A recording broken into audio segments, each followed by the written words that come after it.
Baru aja seminggu coy. Baru aja seminggu yang lalu, sorry, gue agak sedikit emosi. Gue baca berita ini, ada kakak adik di Medan terlibat incest. Incest apaan bang? Hubungan sedarah kakak sama adik, ibu sama anak, terus habis itu sama sepupu dan lain-lain gitu ya. Pokoknya kalau misalnya lu semua pernah nonton film-film medieval gitu ya, film-film kerajaan zaman dulu gitu, dimana masih banyak buat kerajaan yang emang mempertahankan pure blood atau darah murni, itu masih sering tuh praktek-praktek hubungan antara kakak adik gitu ya.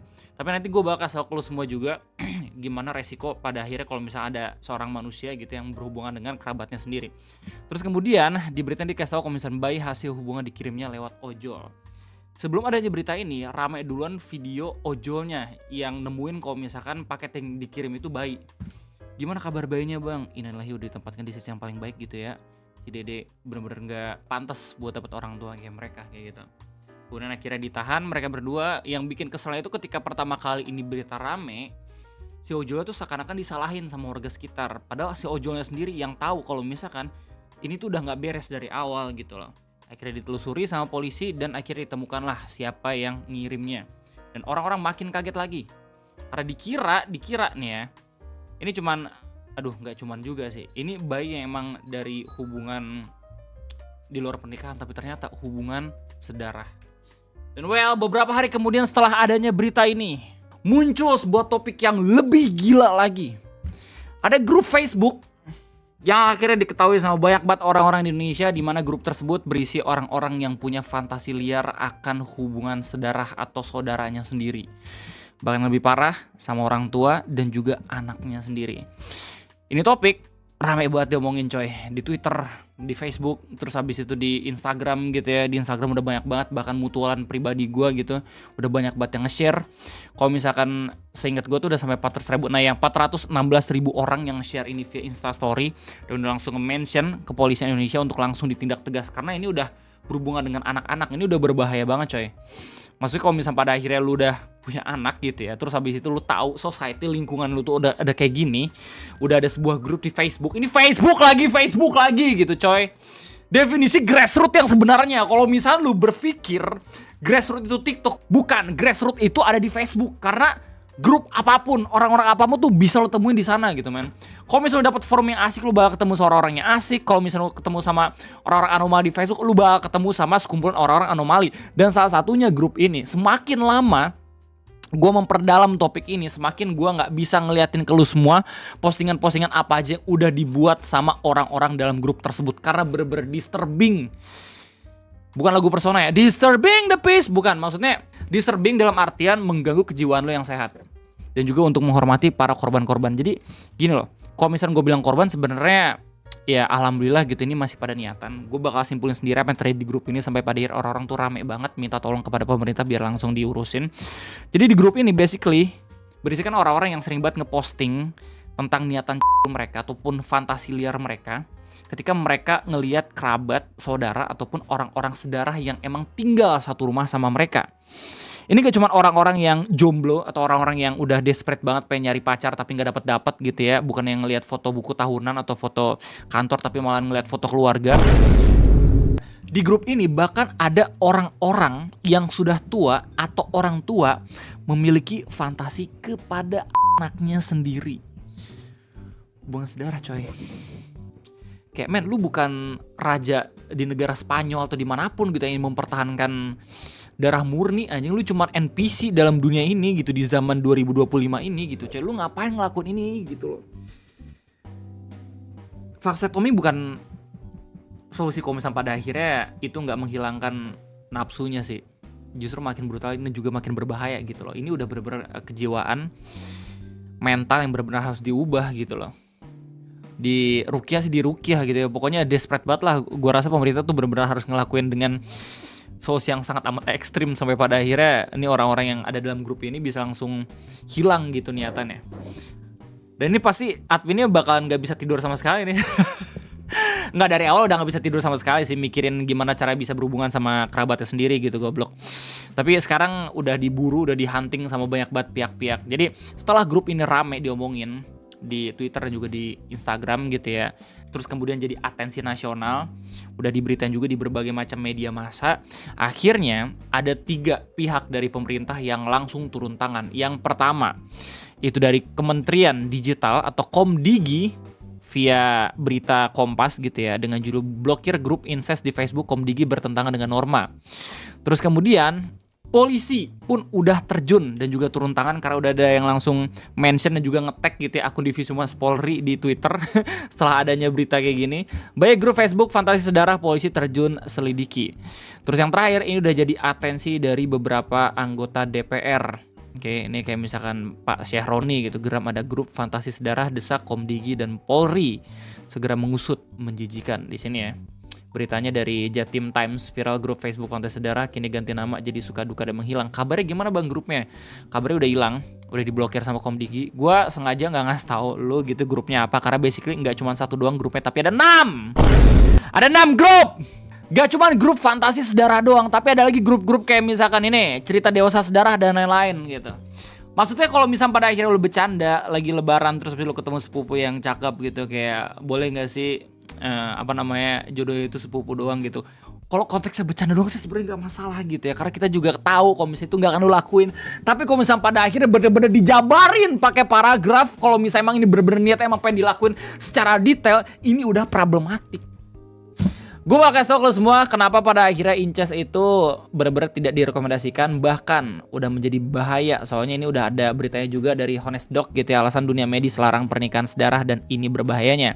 Bahkan kalau misalnya lu search incest family gitu di YouTube, udah ada satu video yang menarik banget, bisa lu lihat gitu ya, dari Soft White Underbelly. Basically di video ini memperlihatkan bagaimana kondisi sebuah keluarga yang mempertahankan keturunannya menggunakan sistem incest atau hubungan sedarah, dan lu bisa tahu gimana kondisinya lewat video ini. Dengan segala respect, lu bisa lihat sendiri bagaimana videonya. Dan video ini terkenal sebagai video YouTube dengan kolom komentar yang paling menghormati isi dari videonya. Lu bisa lihat sendiri gitu ya, meskipun ini pada akhirnya memperlihatkan bagaimana sebuah dampak adanya hubungan incest, tapi kolom komentarnya bener-bener ngasih hormat banget gitu ke orang-orang yang ada di video ataupun orang-orang yang ngebuat videonya. Stop saying he's dumb for asking a right question. He was clearly happy to be talked to. He probably doesn't get much interaction due to only saying hey and barking. This is the most respectful YouTube comment section I ever seen. Ray is such a sweetheart. Oh my goodness. He even pointed at himself when Mark asked.